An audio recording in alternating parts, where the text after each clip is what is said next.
Have you heard of the mysterious Sanxingdui in China? Let me start with two questions. First, which do you think is more amazing, Chinese Sanxingdui or the Egyptian pyramids? Second, do you think myths are records of God's history or stories made up by humans?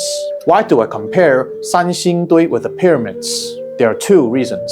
Both Sanxingdui and the pyramids are thought by modern people to possibly have involved aliens. There are many such talks among ordinary people. They really have too many similarities.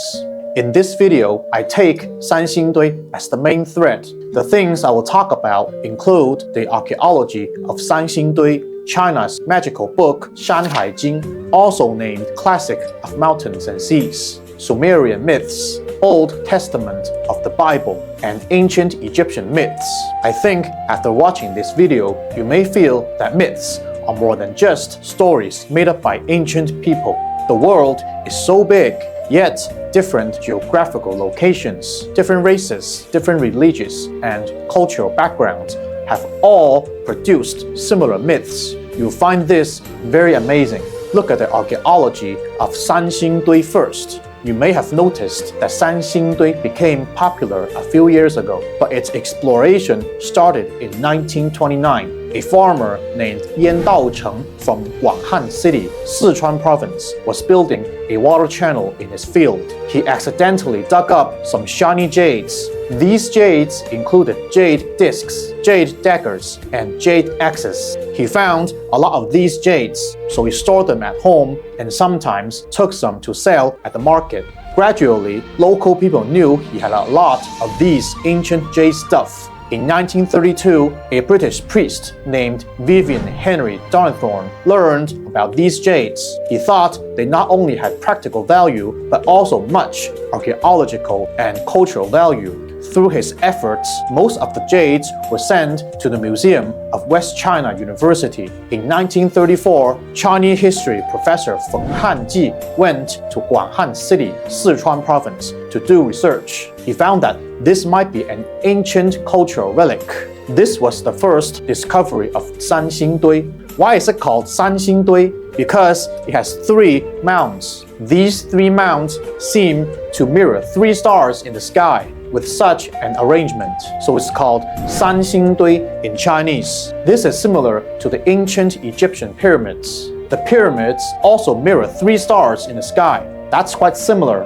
As we all know, China went through many wars in the 20th century, so the archaeological work was put on hold. In 1986, the Chinese government restarted the second major excavation of Sanxingdui. Experts found a huge pit while cleaning a ditch. At first, they thought it was a waste dump, but inside were treasures like ivory, bronze masks, gold sculptures, jade sculptures, and sacred trees. The third major excavation was in 2019. Experts unearthed more treasures in Sanxingdui, so the excavation of Sanxingdui is not a one-time thing. It has taken a very long time, and every time many unexpected treasures are found. Experts have identified that these objects in Sanxingdui can be traced back to 3,000 to 5,000 years ago. Why is this concern? Because Sanxingdui is not like other tombs. A tomb is pit dug, covered with soil, and filled with treasures. It belongs to one period. For example, Ma Wangdui tomb in Changsha City, Hunan Province, is a Han Dynasty tomb. Its time can be almost concerned, but Sanxingdui is different. Its time span is at least 2,000 years. It's a place for sacrifices. In other words, people have been holding sacrificial activities here since about 5,000 years ago, so it's layered, one on top of another. When digging, the first layer is the newest. The deeper you dig, the older it gets. If you open Sanxingdui's official website, you will find that sometimes it says Sanxingdui culture and sometimes Sanxingdui civilization. Is there a big difference between culture and civilization? I think there is, because a civilization needs to meet three conditions. First, it must have city-states. Sanxingdui obviously has traces of city-states. Second, it must have bronzeware and metallurgical technology. Third, it must have writing. Only when all three conditions are met can it be called a civilization? If only 2 of the 3 are met, it can only be called a culture. I think our country's exploration of Sanxingdui is still very limited. We haven't unearthed any writing yet.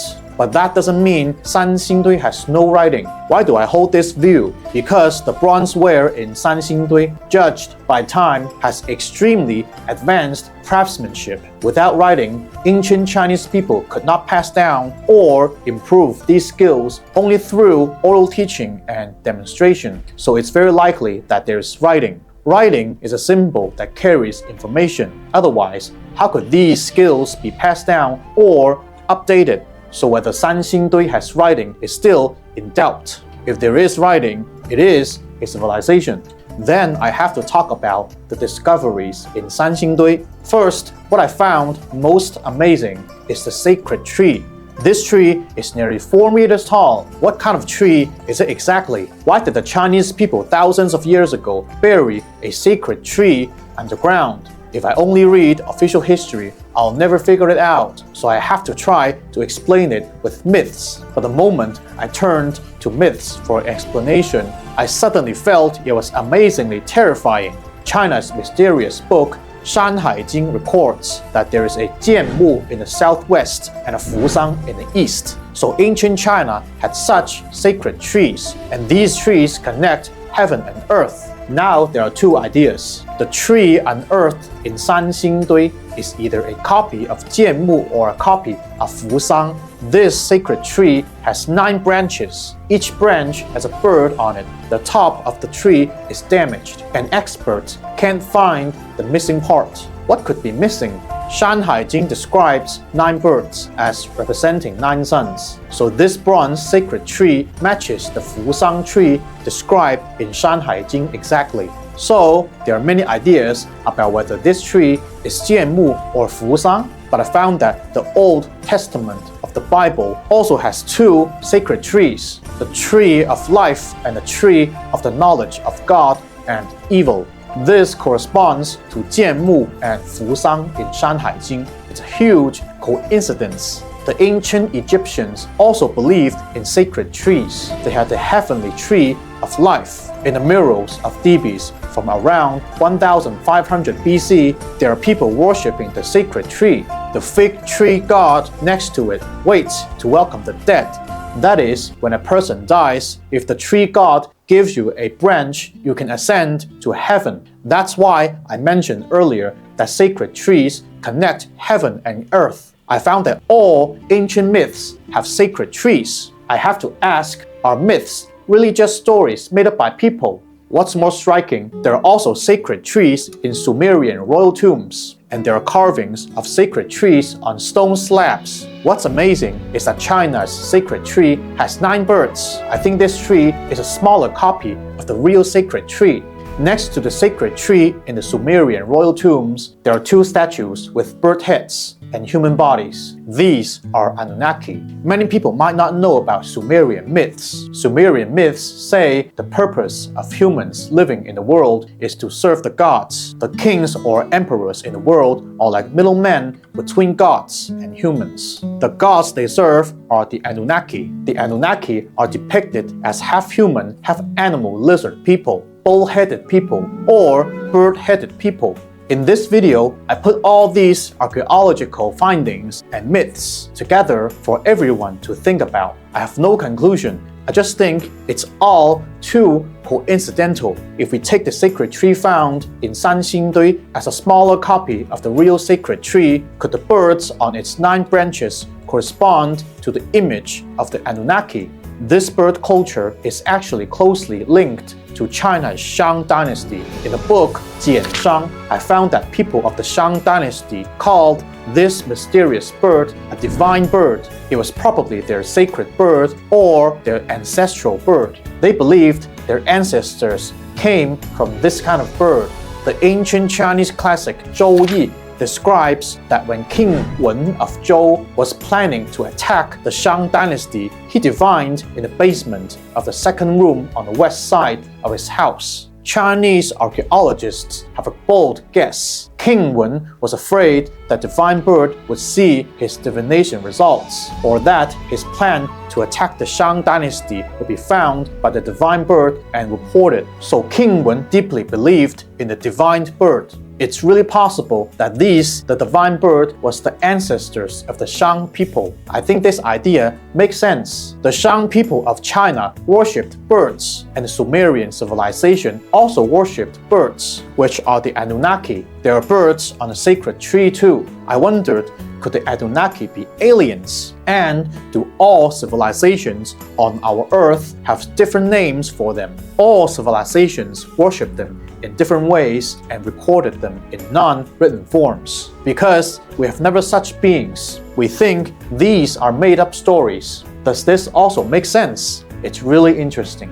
We also found a golden scepter in Sanxingdui. 5,000 years ago, golden scepters represented religion and royal power. The golden scepter is 1.4 meters tall. Its inside is wooden, and the outside is covered a layer of gold foil. We also have bronze standing figures, and ancient Egypt had bronze standing figures too. This gold foil mask was found in March 2021. It weighs 97 grams and is the most complete mask found in Sanxingdui. There's more than one such gold mask. Tutankhamun of ancient Egypt also had a gold mask. Tutankhamun's mask is thicker, while Sanxingdui's mask is thinner. In other words, the Sanxingdui civilization and the Egyptian civilization have many similarities. What shocks me most is not these things, but the bronze mask with protruding eyes. A thinker named Yang in the Eastern Han Dynasty wrote a book called Records of the Kings of Shu. It describes like this. The first king of the ancient Shu kingdom was Cancong. His eyes protruded like this, and he lived for hundreds of years. The next two kings after him were the same.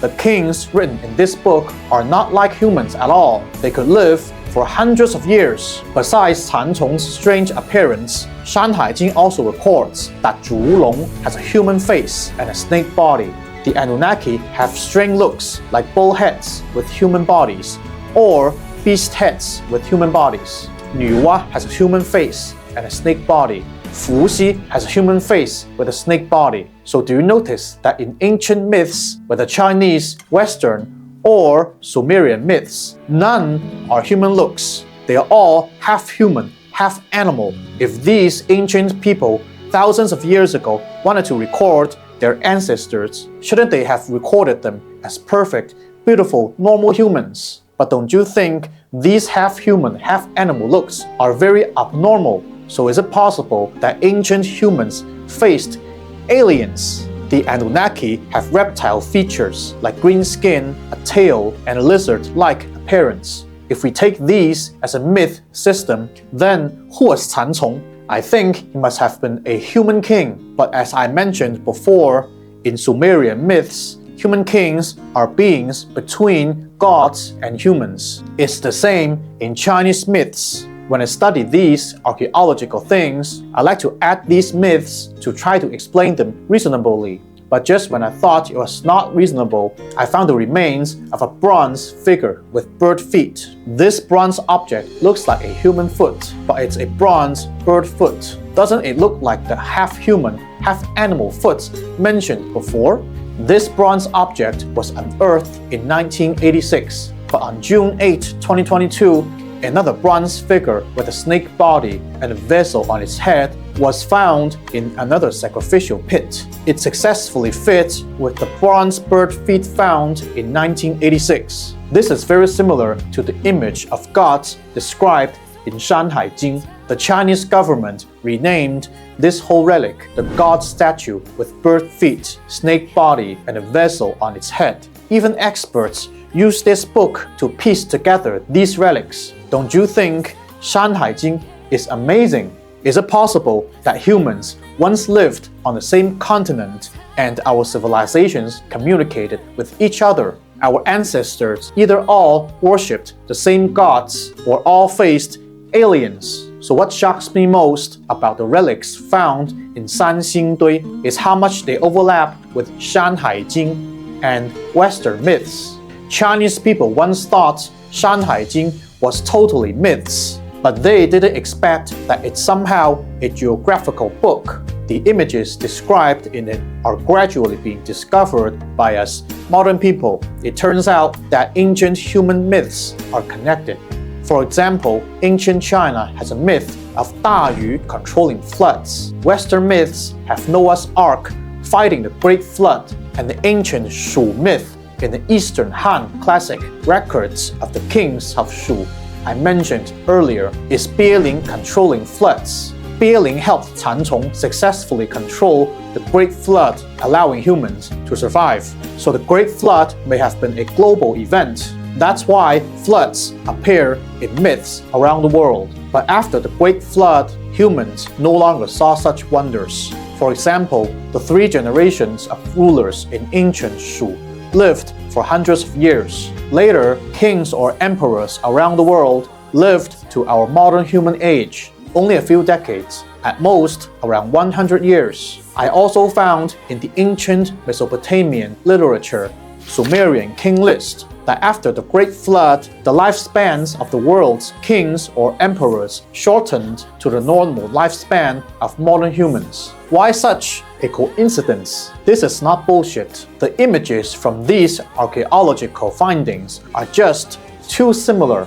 It's all too coincidental. Why have I talked about so much in this video? Because I think China's Sanxingdui culture connects China's Shang Dynasty, Sumerian myths, Egyptian myths, and biblical myths. I think Sanxingdui has things in common with myths around the world, and it has been found to have an even closer connection with the amazing book Shanhaijing. It even makes me think this book has some scientific nature.